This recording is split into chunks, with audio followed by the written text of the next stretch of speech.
The Florida Gators have a lot of production from the backfield to replace with Dameon Pierce and Malik Davis gone.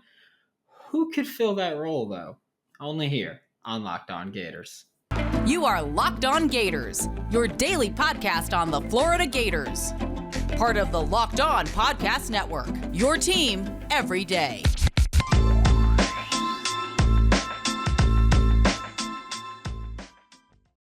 Hello, and welcome back to another episode of Locked On Gators, part of the Locked On Podcast Network, your team every day. Thanks for making Locked On Gators your first listen of the day. We are available daily and free wherever you listen to podcasts. Happy Tuesday. I'm Brandon Olson. You can find me on Twitter at WNS_Brandon. Find my written work with Whole Nine Sports and Giants Country of SI.com.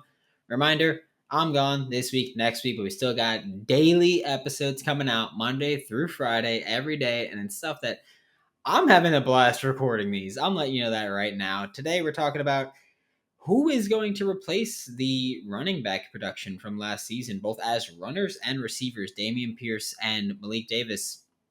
I mean, they never really broke out in terms of production, but in terms of efficiency per touch, they had great seasons. And I think that when you're looking at who's going to replace that, and I'm also excluding Emory Jones's rushing production because I'm assuming Anthony Richardson is going to top that, or at least come close to doing it.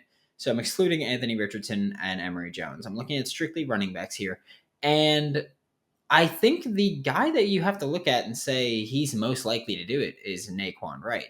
Naquan Wright is the only running back on campus on this roster right now that has experience at Florida. He is and I realize also that having experience at Florida doesn't necessarily mean anything in specific, but he's also, of the 5 running backs we're talking about today, he's one of 2 with experience, the only one with multiple years of experience, because most of them have been backups and backups. One's a true freshman and one was a freshman last year who had 1 year of production. But Naquan Wright's the only one with experience at Florida on campus. He is a runner-receiver type, which I can't express this enough. I've been talking about that. I talked about this last week, and I was saying, there's not really a place for players who are just like, I am just an outside runner. I'm just an inside runner. I'm just a pass catching back. I'm just a pass protecting back. There's not really a place for that with this current Gators regime, with Billy Napier and Jabbar Shalhoub. There's not really a spot for someone to just be a guy, like where you're just a specialist. And John Garcia spoke about this on Thursday's episode, I believe it was, of Locked On Gators. Thursday? Maybe Wednesday. John Garcia spoke about it last week on Locked On Gators, and he was saying people don't want a specialist anymore. They don't want someone who's just a pass rusher, just a run stopper. They don't want specialists anymore. Kickers are specialists. And that's what we're looking at with running back, too. We could talk about a running back by committee all we want, but when it comes down to it, if you have a guy where, they're on the field, it's going to be an outside runner. They're on the field, it's going to be a pass, whatever it is. That limits your offense significantly. So having guys who could do it all, kind of important. Naquan Wright is the closest guy we have to that because he's a runner-receiver type, where we saw him be productive as a rusher when he was given the opportunities, and same in passing game. And Naquan Wright did something exceptionally well last season, where, I mean, we talk about, Dameon Pierce was a powerful runner that could create yards after contact. Malik Davis was a shiftier runner that could create spaces for himself by evading tacklers, not necessarily running through them, how Dameon Pierce got it done. Naquan Wright's kind of closer to the Malik Davis type, especially when you talk about someone who's a runner and a receiver hybrid. But, sorry, that's my cat. As a runner, and I'm leaving that in there too, as a runner and receiver hybrid. But Naquan Wright was incredibly productive at creating extra yards. He was very efficient in that sense last season, as whether it was evading tacklers and forcing missed tackles, or whether it was forcing broken tackles, Naquan Wright succeeded there, which kind of puts him firmly in the driver's seat of being that replacement type back, or that next level lead carry back for the Florida Gators. Just the ability to put him in and say, you don't know if we're going to run it. You don't know if we're going to throw it. He could do it all. I think that kind of puts Naquan Wright firmly in the driver's seat in Gainesville to be the lead back for this upcoming season. And honestly, like I've been very open about this. I love Naquan Wright's style. I want to see him play slot receiver a little bit. I don't think that'll happen as much as I used to think it'll happen with the addition of Ricky Pearsall. But Naquan Wright is the type where you could plug and play with him. And it's an offense where he can operate in this zone-based offense. He's going to have some fun. He's going to have some creativity there. And using him as a pass catcher, not to mention also, I've mentioned, he's a pretty solid run or pass protector. So having him as a pass catcher and pass protector, you've got options to kind of open up your playbook completely with him. He's not super powerful, but he's not a string bean that's going to get arm tackled consistently. So Naquan Wright is my favorite right now to be the leading rusher, leading back for the Florida Gators. We're about to talk about two other options, but first, a quick word from our sponsor. Do you think that the Florida Gators football team is going to win 6 games this year? 7 games this year? Let's call it an even 6.5, right? Why not? BetOnline is your number one source for all your betting needs and sports information. And right now, they have the Florida Gators line set at 6.5 wins this season. If you think the Gators are going to win more than that, bet the over. If you think the Gators are going to win less than that, bet the under. If you want to bet on anything else, baseball, tennis, football in the NFL, whatever it is, basketball, whatever you want to bet on, you can do that. Check out BetOnline. You can head to the website today or use your mobile device to learn all about the trends and action. Check out BetOnline. It's where the game starts. Thanks again for making Locked On Gators your first listen of the day. We are available daily and free wherever you listen to the podcast. We're talking about two other running backs here, and I included them because not that they're necessarily similar styles, but they're similar prototypes, and they're the only guys that were on the Gators last year out of the Final Four that we're talking about. It's Demarcus Bowman and Lorenzo Lingard. And look, speed and home run ability is what we're talking about here. I think that both of these guys could be used as runner-receiver types. I don't think we'll really see either of them take carries into the teeth of the defense much, which is, that's fine. That's not for everybody. And I think that's something that people need to kind of talk about, where sometimes you're just not that guy, and that's why you shouldn't be a lead back.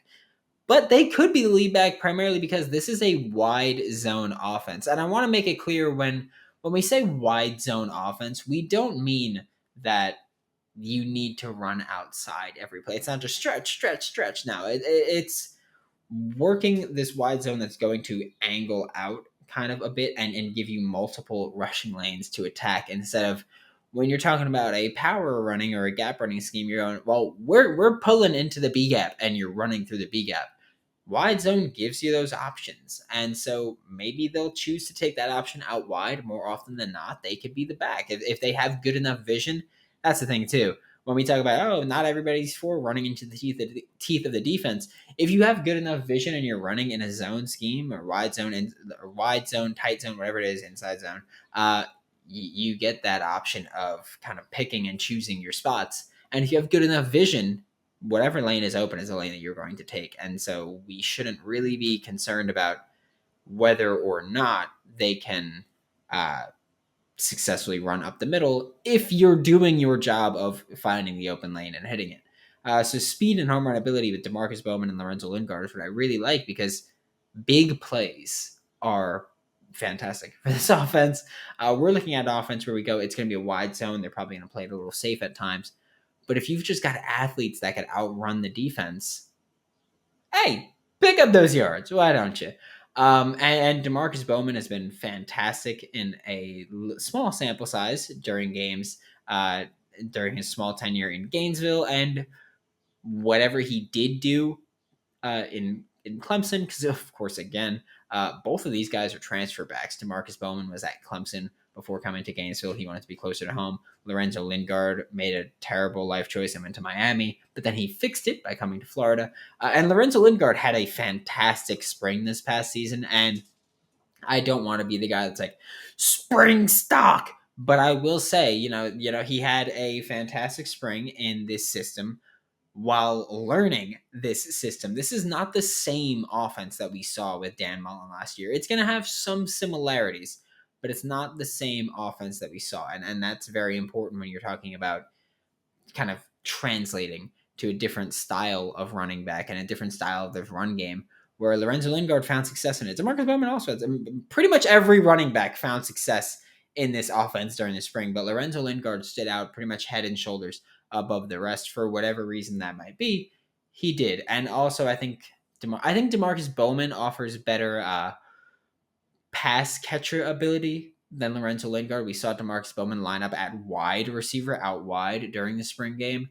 And that's important too, because we've talked about this so often with Billy Napier, where he's probably going to have a running back that plays out wide, plays in the slot, and can go in motion into the backfield, that go from in the backfield to out of the backfield and just create mismatches and opportunities.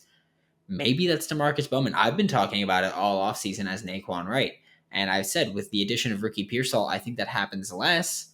And also with Naquan Wright being the guy that I think will be the lead back, I think that Naquan Wright won't be doing that as much, but it could be DeMarcus Bowman, who we saw again during the spring game, work out wide and also run vertically from that wide spot. It wasn't like how you see a lot of NFL teams when they put a running back out wide, they go, run a curl, we're doing a screen, stupid things like that. We saw DeMarcus Bowman try to stretch the field, and I believe he got targeted on one of those deep throws. So it's not like they're shying away from this. If DeMarcus Bowman can do that, then he can do that. And even when he committed to Florida, when he was coming back, we were talking about him as, he's got running back, wide receiver, positional versatility potential. Maybe we're trying to kind of tap into that now with DeMarcus Bowman. And Lorenzo Lingard, if he wants to take some carries out of the backfield, he wants to take more of the carries out of the backfield, I'm fine with that, because he showed that he knows how to operate in this wide zone. Sure, he might not have the best vision. He might not be a powerful back. But if he could do his job and hit the right hole and just blast through it, I don't care what you do, big dog. I genuinely don't. I just want to see you be successful. And so I think if we're looking at who's going to be the lead back, Naquan Wright's up there. I don't know what it is. I don't think DeMarcus Bowman is going to be the lead back. I think he could. It's weird. I'm like, he could be the number 2 back, but I don't think he'll be the number 1 back. Even though I don't know who the number 1 back will be. Lorenzo Lingard, I think, is the second most likely, maybe third most likely to be that guy. But again, we're breaking this down into the categories of Naquan Wright's the front runner right here. And then you got the guys that were in Gainesville last season. And then we are about to talk about the guys that weren't in Gainesville last season, but could eat up some of that running back production from 2021 right after a quick word from our sponsors. To wrap up today's show, we're talking about the other 2 running backs that we haven't spoken about. And yeah, there's walk-ons and whatever, but they're not going to be the lead back. It's as simple as that. As cool a story that would be, it ain't gonna happen. But we do have 2 more backs we haven't spoken about. One was a freshman last season, not in Gainesville. One is a freshman this season in Gainesville. First up is Montrell Johnson. And I think Montrell Johnson has maybe the strongest case outside of Naquan Wright for being the lead back in Gainesville. Primarily because you look at Montrell Johnson last season, and where was he? Anybody know? He was in Lafayette, Louisiana. He was working with Billy Napier's offense, and we can't say Rob Sale because Rob Sale took a year break from Louisiana, and that's the year Montrell Johnson was there. But Montrell Johnson found success in this Billy Napier offense, and that's also one of the things where it's like, we're talking about every back in spring found success in this offense. Every running back individually found success in this offense. Every running back for the past few years have found success in this offense. Same thing with the San Francisco 49ers, where the 49ers take whichever running back on the planet they want to take, and they're like, hey, we can make you a week in, week out 100-yard rusher. Sometimes we won't use you at all. But it's the same thing where it's every running back that steps into that system finds success as a wide zone rusher. And it's kind of infuriating that they could just do it that simply when I've been a Giants fan for years and I've seen them just run into each other the entire time. We've seen Gators run into each other too, but that's besides the point.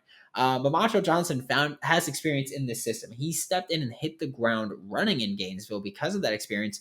Also, we kind of I don't want to say a Dameon Pierce type role because no one can replicate that unless you're giving the ball to a linebacker. But Montrell Johnson, he kind of in the spring game took the bulk of the goal line carries. And that could be what we see him do this season in Gainesville.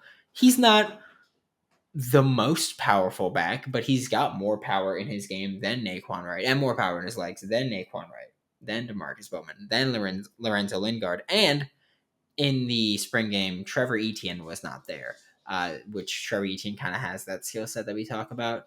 But Montrell Johnson has experience in the offense. He has experience with Billy Napier. He's like, it's not just like, oh, I come from the same offense. He literally was with our head coach last season.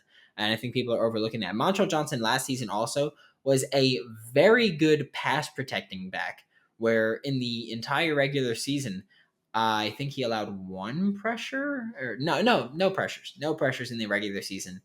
3 in the postseason, but none in the regular season. So very good pass protector, which he'll probably be the main guy taking over that role in the passing game, which likely means we'll see him a bit as a pass catcher as well, just because you don't want to have it go. He's protecting every single time in the backfield, so he'll probably be a pass catcher as well, but he is the best pass protecting running back on the roster right now. And then looking at Trevor Etienne is someone that I think could take over that role. I mentioned Dameon Pierce. I don't think Trevor Etienne will be that, but Trevor Etienne is kind of the only running back that we look at right now as the power back in this offense. So he's kind of unique to the backfield in that sense where he's got power. He's the guy that we think about when we think about an inside running game, when we think about a power running game. So I think he should find time in the backfield, if not, like, even if that's the only thing he's here for. I think he should find time in the backfield doing that. So Trevor Etienne will likely be involved. It's an interior rusher. Maybe Trevor Etienne is the guy that when season time comes and we're looking at, red zone and goal line carries, maybe Trevor Etienne's the one where we're like, well, give him the ball. He's gonna be our vulture here. But I think when you look at the freshman or sophomore, because Montrell Johnson and the freshman and Trevor Etienne, I feel like they're more likely to be the lead back than DeMarcus Bowman, than Lorenzo Lingard. Just because I think they've got more balanced skill sets. Trevor Etienne is going to be very interesting to see how he operates in this wide zone. Trevor Etienne is going to be very interesting to see how he operates as a pass catcher, because here's the thing. If you could pass catch as a running back in high school, I don't care. If you can do it as a receiver in high school, I don't really care that much. Primarily because you're probably wide open. I feel like so many high school players would say, oh, he's a 5-star. It's like, yeah, he's just out athleting everybody. Which is fine. Like that's something that happens, and that's cool. I don't care. Do you? But I'm interested to see how Trevor Etienne's skill set will kind of translate to the college game and to the SEC game at that, and how he'll work into this offense, into this scheme, and what role he can find for himself. Because just looking strictly from his build standpoint, or strictly from the build of every running back in this running back room, Trevor Etienne looks like he's got the build to be the best pass protector in the back running back room. and that's something that's important here when we're talking about who's going to eat these snaps and who's going to be productive, because Florida needs guys that can do everything. And if Trevor Etienne can pass protect, Montrell Johnson we know can pass protect. Montrell Johnson we know can run in this offense. So Montrell Johnson, I think, will be the number 2 back if he's not the number 1. Naquan Wright, we know he can pass catch. We know he can run the ball. We know he's not a complete liability as a pass protector. Trevor Etienne is a guy where it's like, we don't know anything about him, and it's going to be very interesting to see how that works. But I think it's Naquan and Montrell are kind of, I feel like it's a 2-horse race for running back 1, maybe with Lorenzo Lingard mixed in. Thanks for making Locked On Gators your first listen of the day. Every day we are available daily and free wherever you listen to the podcast. We'll be back tomorrow with more on your Florida Gators, as we're talking receivers and possibly hitting a brand new accolade that we have not seen from the Gators in 2 decades. Now make your second listen to the Locked On NBA Big Board podcast. Rafael Barlow, Richard Stamen, Sam Ferris, and Leif Thulin give fans an in-depth look into the biggest prospects, the latest power rankings, and of course, big boards. For Locked On Gators, I'm Brandon Olson. Don't forget to follow me on Twitter at WNS_Brandon. Find my written work with Whole Line Sports and Giants Country of SI.com, and I will see you all tomorrow.